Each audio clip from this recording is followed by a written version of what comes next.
Et la revue de la presse pour refermer cette édition, cette actualité relayée par les journaux du Faso, l'annonce du décès du pape François, les parutions y vont de leurs analyses et commentaires. La revue de la presse est signée Adi Sandamba.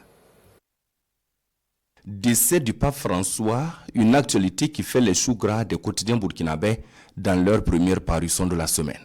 À propos, Sirwaya affiche à sa manchette du jour. Le président du Faso salue la mémoire d'un humaniste et d'un artisan de l'amour.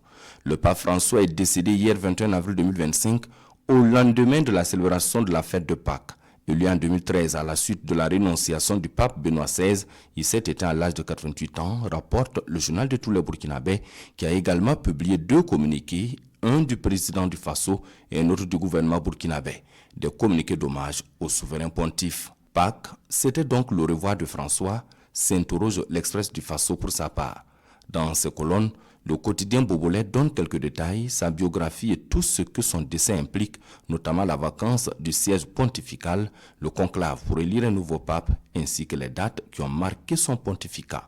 À propos, le journal Le Pays écrit « L'Afrique pleure, un apôtre de la paix ».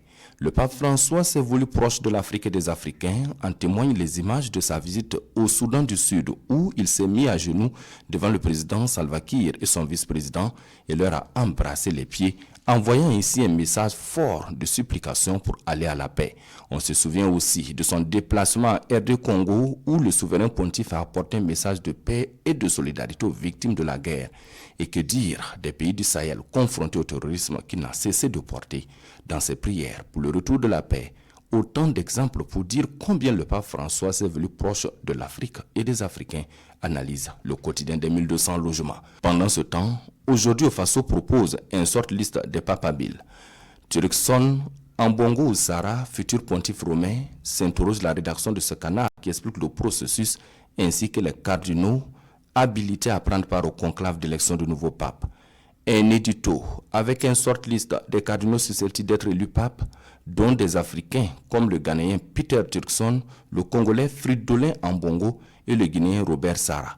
Mais, issus d'Afrique, on doute fort que les robes rouges qui se réuniront dans la salle Six Time les fassent sortir pape, même si on sait que qui entre pape au conclave en sort cardinal, conclut la rédaction de Aujourd'hui au Faso.